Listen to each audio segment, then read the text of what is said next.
Pegasus के जरिए सरकार किसका फोन सुनने की कोशिश कर रही है? क्या ये संभव है? कितना संभव है? और आखिरकार इससे क्या हासिल हो सकता है? इस पर बात करने के लिए हमारे साथ हैं साइबर एक्सपर्ट अभिषेक मित्रा।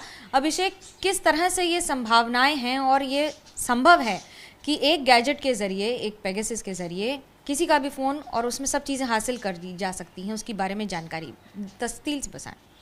देखिए, Pegasus is a weaponised software और एन एप्लीकेशन जिसको हम लोग टेक्निकल टर्म्स में रैट बोलते हैं, रिमोट एक्सेस ट्रोजन। ये किसी मोबाइल में अगर आप इन्फेक्ट करना चाहते हैं तो वो किसी का मोहताज नहीं है कि कोई जाके उसको क्लिक करे तभी वो इंस्टॉल हो। इसका रेंज 80 to 20 किलोमीटर के अंदर में अगर उसका मोबाइल नंबर पता है और वो इंटरनेट से कनेक्टेड है, वो नंबर है जो हैंडसेट है वो इंटरनेट से कनेक्टेड है, तो वो सर्वेलेंस के तहत वो सर्वेलेंस कर सकते हैं। वहाँ पे किनका कॉल लॉग क्या है, एसएमएस क्या है, कैमरा टैप करना, front camera, back camera access लेना, सब कुछ। इवन यू कैन डिलीट, आप डिलीट कर सकते हैं एसएमएस को, आप रिसीव भी कर सकते हैं, सेंड भी कर सकते हैं। पूरा रिमोटली आपका पूरा जो डिवाइस है, वो जो आपका मोबाइल है, वो रिमोटली एक्सेस हो जाएगा जो आपको सर्वेलेंस कर रहा है। अगर ये सोचिए, अगर इंडिविजुअल अगर हम लोग सोचते हैं कि हम लोग कैसे इसको प्रिवेंट कर पाए, देखिए अगर आप पेगासस के सर्वेलेंस के अंदर आ गए, आपको पता ही नहीं चलेगा कि आप पेगासस के सर्वेलेंस के अंदर हैं या नहीं है, राइट। तो अगर आप एक नॉर्मल प्रैक्टिसेस यही है कि हम लोग अननोन लिंक में क्लिक नहीं करते हैं। ये बहुत बार हम लोग देखे हैं, हम लोग सुने हैं, अभी तक हम लोग को सबको पता चल गया कि ये हम लोग नहीं कर सकते। लेकिन अगर पेगासस ये इंफ्रास्ट्रक्चर में, ऐसा इंफ्रास्ट्रक्चर जो वेपनाइज सिस्टम में अगर सेल हो रहा है, ये सेल सिर्फ इसी को गवर्नमेंट एजेंसीज को ही हो सकता है, या कोई जो इतना एक 10 पर्सन को अगर मॉनिटर करना है या सर्वेलेंस करना है, ह्यूज कॉस्ट, जैसे कि 3.8 बिलियन यूरोस का स्पेंडिंग होता है, जो ये एक कॉमन पर्सन या एक सिंगल कंपनी का इन्वेस्टमेंट नहीं हो सकता है। तो ये गवर्नमेंट ऑब्वियसली अपना इंफ्रास्ट्रक्चर को सिक्योर करने के लिए ये यूज करते हैं। इसमें आप में कितनी सच्चाई है? कैसे पता लग सकता है कि पेगासस ने ये किया है, सरकार ने करवाया है? इसकी जानकारी कैसे, इसको किस तरह से तथ्यों के आधार पर साबित किया जा सकता है कि उन्होंने किया है कि नहीं?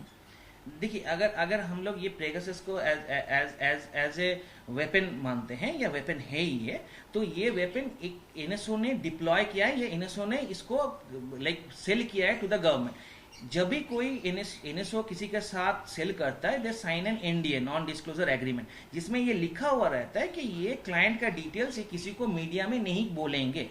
अगर एनएसओ के अंदर कोई इनसाइडर है जो बाहर में ये डेटा लीक करे और ये तथ्य दे कि ये यहाँ पे जाके ये गवर्नमेंट्स ने खरीदा है, तभी आपको पता चलेगा। अभी आप यहाँ पे बैठ के कोई अगर इंडिविजुअल, अगर मैं बोलूँ या आप बोले कि मैं पेगासस के द्वारा मॉनिटर किया हुआ हूँ, ये आप बोल नहीं सकते, या आप यहाँ पे तथ्य नहीं दे के प्रमाण भी नहीं कर पाएंगे। जब आप बात कर रहे हैं इस तरह से फ़ोन में घुस जाने की, जानकारी लेने की, हमको ज़रा डिटेल में बताइए कि कैसे हो सकता है। और एक चीज़ समझना चाहेंगे आम आदमी के लिए ख़ास तौर से, कि क्या मेरे फ़ोन से मेरे बैंक की सारी डिटेल्स और मेरे पैसे निकाले जा सकते हैं? देखिए, आपके फोन से आपके बैंक के डिटेल्स के लिए, आपके ऑथेंटिकेशन के लिए एक ओटीपी रहता है, जो हम लोग ओटीपी देते हैं, तभी आप ट्रांजैक्शन कर पाते हैं।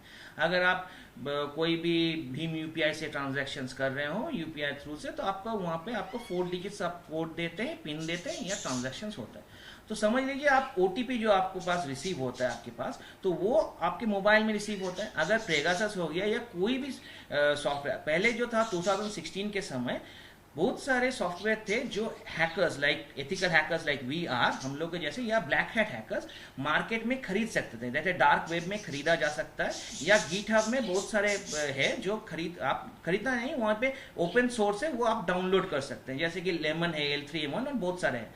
तो ये आप डाउनलोड करके आप इन्फेक्ट कर सकते हैं। लेकिन अभी जो एंड्रॉयड का नया वर्जन है या iOS का नया वर्जन है, उसमें ये ओपन जो सॉफ्टवेयर थे वो अभी काम नहीं कर रहे। अभी पेगासस के अगर ऊपर में जाए, तो पेगासस ऑब्वियसली इसे वेपनाइज सिस्टम में आप ये बात करें, तो वेपन के थ्रू से ये ऑब्वियसली आपको पता चलेगा नहीं कि आपका क्या क्या मॉनिटर हो रहा है। आपका एसएमएस अगर आ रहा है, तो आपको, अगर आपका बैंक अकाउंट डिटेल्स किसी के पास पता है, and he can do an number of transaction by looking into that SMS. तो अगर सोच लीजिए, आप शायद सोशल इंजीनियरिंग इसको बोलते हैं, मैं आपके साथ जान पहचान है, I know that you go to sleep at समझ लीजिए 11:30 बजे। तो 11:30 बजे के बाद अगर आपका मोबाइल फोन ऑन रहता है, क्योंकि आप जर्नलिस्ट हैं, आपका कभी भी आपके पास फोन आ सकता है, तभी हम 11:30 बजे से आपका ट्रांजैक्शन शुरू करेंगे ऑन ए बल्क ऑफ 10,000 15,000 करके, और आपका ट्रांजैक्शन हम करके वहां पे आपके एसएमएस भी हम डिलीट कर देंगे, क्योंकि उसके बाद वाले दिन जब आप उठेंगे देन आपके पास कोई एसएमएस नहीं रहेगा जो आपको अलार्म भी रेज करे।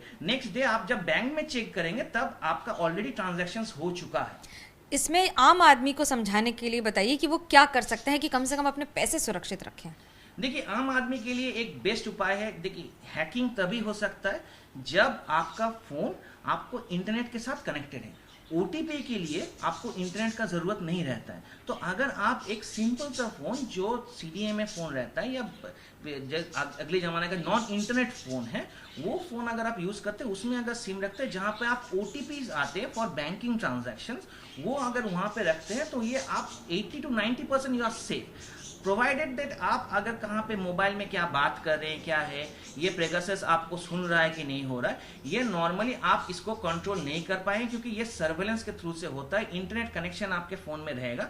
बेस्ट प्रैक्टिसेस यही है कि इंटरनेट कनेक्शन आप हर समय ऑन मत रखिए। डेफिनेटली ये बोलना ईजी है लेकिन हम और आप कर नहीं पाएंगे क्योंकि we are every time we are connected to the internet, और हर कोई ऐप इंटरनेट का साथ कनेक्टेड है। हम लोग ऑफिस का काम कर रहे हैं, सब कुछ कर रहे हैं, व्हाट्सएप कनेक्शन है, सबको इंटरनेट के साथ कनेक्शन नहीं रहेंगे तो हम लोग वर्ल्ड से डिटैच हो जाएंगे। तो इसीलिए बेस्ट प्रैक्टिस यही रहेगा कि एक नॉन इंटरनेट फोन में आप ओटीपी रखिए, बैंक का सुरक्षा आप इस तरह कर पाएंगे। जब आप बात कर रहे हैं पेगासस की, तो उसमें क्या क्या डिटेल्स हैं वो बताइए उसकी सुरक्षा के लिए।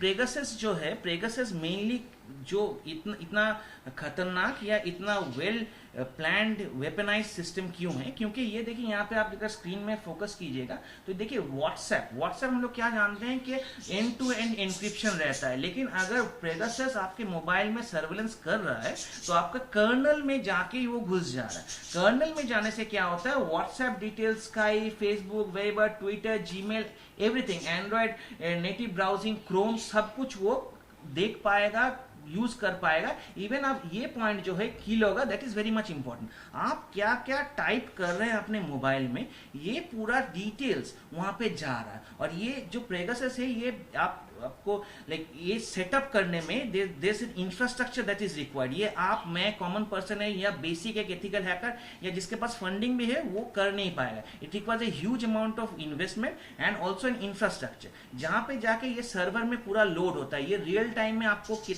समझ लीजिए 10 आदमी को या 10 मोबाइल को आप ट्रैक कर रहे हैं तो उसका पूरा रियल टाइम में डेटा जा रहा है वहां पे। There are screenshots which are captured on your mobile. आपका मोबाइल का जो फ्रंट स्क्रीन है जहां पे आप स्वैप कर रहे हैं, उसका हर आधा सेकेंड में स्क्रीनशॉट जा रहा है वहां पे डायरेक्टली। तो ये पूरा इतना खतरनाक तरीके से मॉनिटर होता है जो आपका पूरा मूवमेंट ट्रैक करता है। योर जीपीएस लोकेशन, आप क्या देख रहे हैं, उसका मतलब क्या, आप क्या सोच रहे हैं, आप क्या करने वाले हैं, ये पूरा चीज जो आपको सर्वेलेंस कर रहे हैं वो उनको पता चले। सरकार के कौन कौन से डिपार्टमेंट या फिर कौन कौन सी शाखाएं ये कर सकती हैं, किनको अधिकार है, साइबर लॉ के तहत ये कितना लीगल है और कैसे इसको देखते हैं?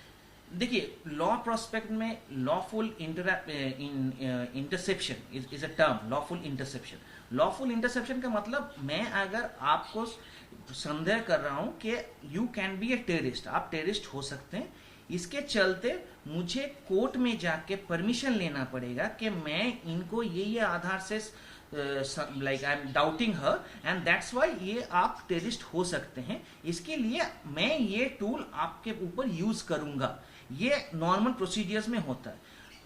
कौन कौन से शाखा, in the sense DRDO, security agencies like CIDs and वगैरह, सबको ये यूज कर सकते हैं, लेकिन ये यूज करना, as I am telling you, it's not, ये बहुत ज्यादा कॉस्ट इफेक्टिव है और in the sense it consumes huge amount of money. जो 10 मोबाइल फोन को अगर टैप करने में या पूरा मोबाइल को सर्वेलेंस करने में इतना अमाउंट स्पेंड हो रहा है, इतना इंफ्रास्ट्रक्चर रिक्वायरमेंट हो रहा है, ये कोई एक स्टेट का या एक सिक्योरिटी फोर्स के ऊपर इन्वेस्टमेंट के लिए लाइक लिमिटेड नहीं हो सकता है। लाइक ये गवर्नमेंट से खरीदते हैं। लाइक फ्रांस से हम लोगों ने like we are India purchase 3-4 aircraft fighter jets, right. तो ये ऐसे वेपनाइज सिस्टम्स डिफरेंट गवर्नमेंट्स खरीदते हैं।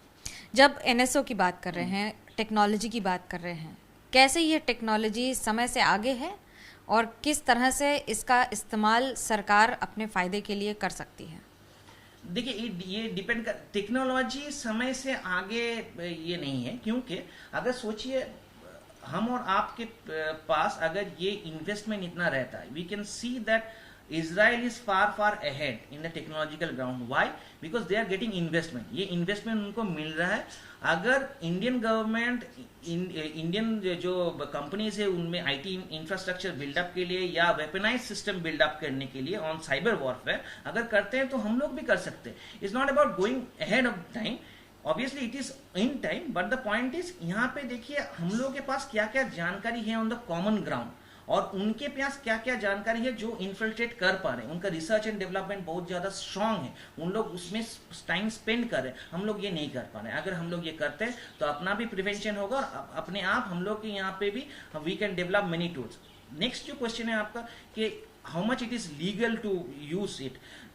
गवर्नमेंट अगर डेमोक्रेटिक गवर्नमेंट है like India, we should have a proper permission from the different law or like courts and everyone that we can use it or not. हम लोग use कर सकते हैं कि नहीं.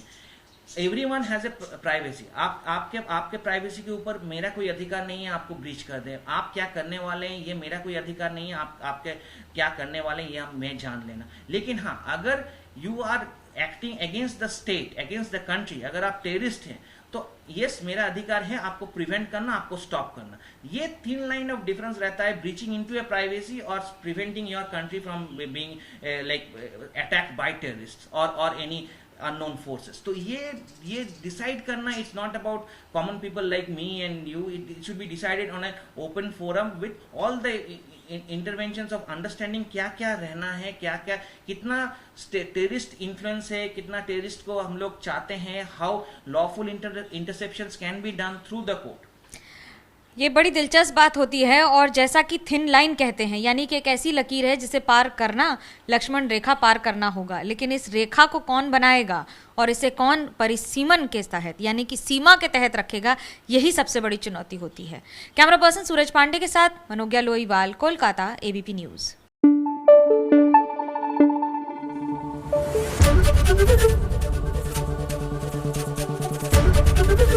एबीपी न्यूज आपको रखे आगे.